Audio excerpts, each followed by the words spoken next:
Hey, what's up? I'm Chico. Welcome and thank you for watching this video. So, last week we got to see three different movies: Mission Impossible, The Miracle Club, and Psychopath's Providence. Now, real quick, the reason I like to show you this little screen is to show you proof that we actually went to see the movies ourselves.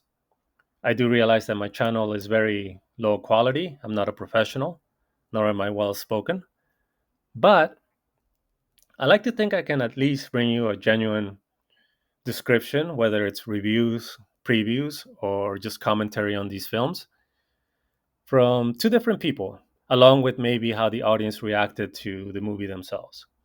I think those things are very important because there's far too many YouTubers and too many channels out there that seem to like to grab onto a headline or to one narrative and they just pile on, all the while saying that they never even saw the movie. So that bothers me a little bit, I'll be honest. It's part of the reason why I even started this channel. So let's move on to what I saw. And no spoilers here, just a quick little overview of what the movies were about, because I really want to talk about what we're going to see this weekend. Now, the Psychopath Providence anime was pretty good, but I have to admit it was a little bit over our heads. We weren't ready for it. Thank God it was in English, because had it been subtitled, we definitely would have missed most of it.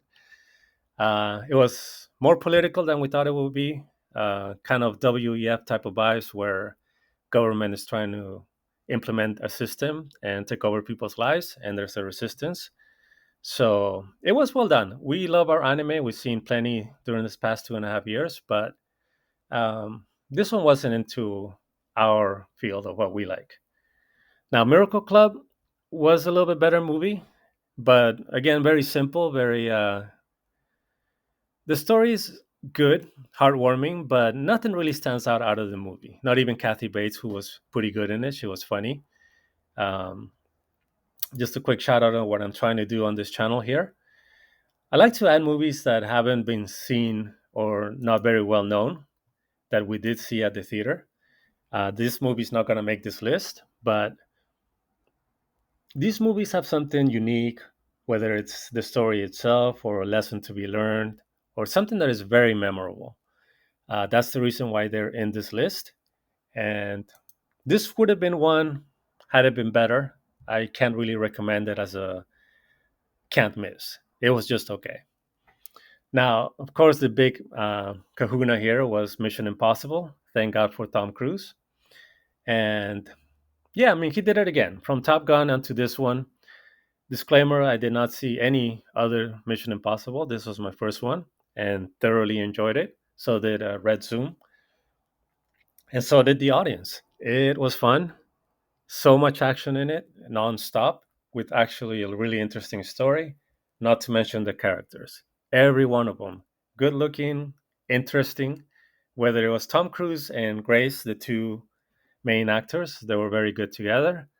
Throw in the White Widow lady, she was pretty awesome. You have Gabriel, who I came to see because I like the actor Isai Morales.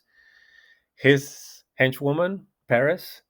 Um, who else? Tom Cruise's friend from, I guess, from a movie before. She's in that, and along with his crew, Luther and Simon Pegg, who I know from the zombie movies way back in the day. He seems to have come a long way. It was very entertaining. I have to admit that we're probably gonna see if we can catch it again with a couple of friends or family. Highly recommended, of course, but really to make a review on this one is kind of not pointless because it's obviously one of those movies that you just have to see. It is, as Tom Cruise and the director say before the movie starts, thank you for coming. This movie is made for the theaters, and it very much shows it. Now, as far as what else was going on, Sound of Freedom, I know you've probably heard of some controversy out there. It's amazing. So many things can get out on social media. It's beyond my comprehension. I know that when I speak about AMC and the theaters, the number of hit pieces and things that happen, it's almost like a movie itself. I can't believe it. I mean, you can have one person, unknown TikToker, put something out there about an AC, and it becomes viral, and it becomes a conspiracy theory, and it is just amazing. I mean, I am not defending AMC. If the AC went out, I mean, I'm sorry, but these things tend to happen, right? It's unfortunate. But to try and blame AMC for trying to suppress the movie themselves is kind of lunatic. We are struggling to get people to come to theaters, let alone when a movie overperforms and it's as good as Sound of Freedom is. It's beyond me how people are trying to just make videos again about stuff they don't really know about one experience, and it just gets blown out of proportion. Beyond me. And it's throwing away from going to see a great movie. I recommended before in two different videos already. We should go see it. Everybody should see it. This isn't about a guilt trip. It's an awareness type of film. It doesn't bring out names. I wish it had, but it is just a good movie. It should be a can't miss or should not miss. So go see it if you can. Stay away from the narratives that are going out there. I believe they're false, but it's just my opinion. Now, Insidious is doing pretty well. Again, I highly recommend it. If you're a fan of this series, you will not miss. It is more of the same, nothing out of the, um, nothing super special about it. It's just another good film by James Wan and the Blumhouse. Indiana Jones, everybody knows about it. I reviewed it a couple of times. Elemental is still being a surprise to me because this was one that I reviewed myself, and this was another case of YouTube blasting the movie before they even saw it. I tried to make a point that we did see it, and I did not see the stuff they were claiming until I saw the tweet by the guy who apparently voices one of the kids who probably had about 10 seconds worth of screen time. I don't even remember him, but I do remember that he was in the movie as a binary character, and apparently that just took off, and people didn't go see it. As you can see, it's standing. It's the test of time. People are going to see it slowly and still interested. I believe the movie was pretty good. We both thought so, and the people that were at the theater thought so.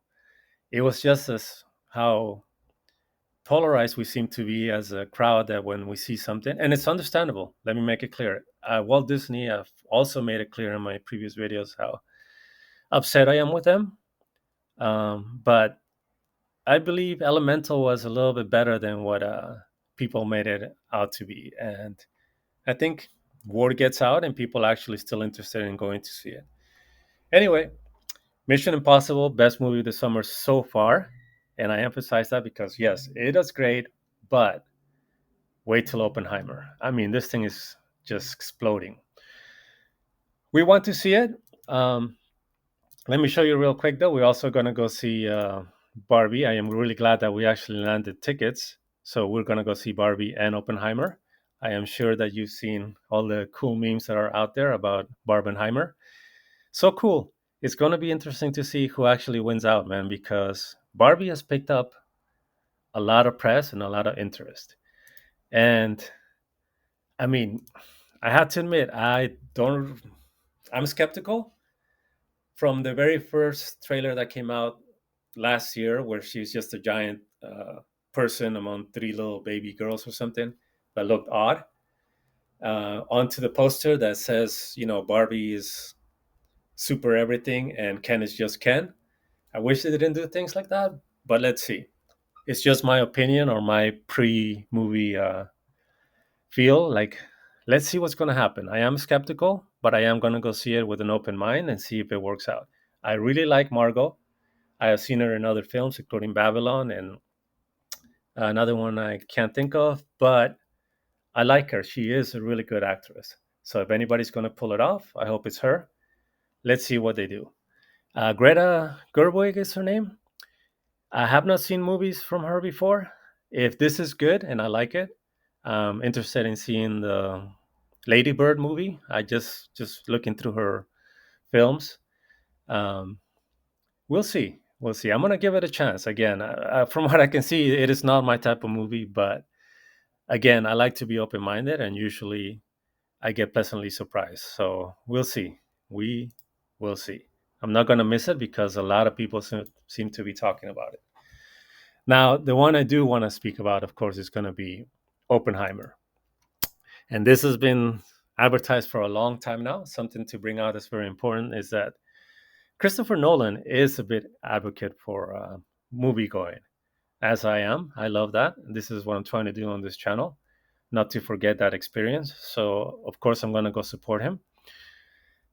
Christopher Nolan has always been a huge proponent of seeing movies in theaters and is routinely making them for the biggest screens possible, including the IMAX screens.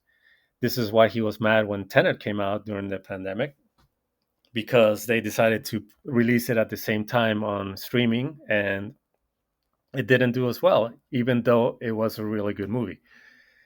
So he was mad about that. He left the studio now, but now the thrilling biopic centers around Cillian Murphy as Mr. Oppenheimer and chronicles his rise to creating the atomic bomb and the fallout of that decision. Amazing. I mean, I eat the stuff. This is what I like. So they do point out how it's going to look great on the IMAX 70 millimeters theaters. Thank God for him. Another interesting note is that Oppenheimer is going to have almost a 100-day exclusive theatrical window. Awesome. Awesome. Yeah, I'm going to make a video about. I do realize, as you say here, that people tend to want to wait for the release on streaming, right? But he wants you to see it at a theater because that's where it's meant to be seen. I fully believe that these awesome directors with so much talent, they don't go through all this trouble of years of production for you to see it at home on your little TV. It's meant to be seen on a big screen. He would like you to do so. We're going to, and we might actually see it twice because we didn't make it into the IMAX screen. I mean, check this out. You're gonna have to break a leg or bring a neck brace or something to get these seats. That's 11 p.m. in the city. The IMAX. Look at these screens. I mean, it's obviously people. The word is out. We don't want to miss it. I hope you don't want to miss it. You should go see it at a theater. Um, Now, going in,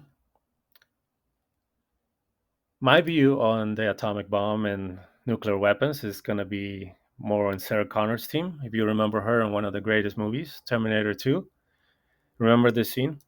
You're judging me on things I haven't even done yet.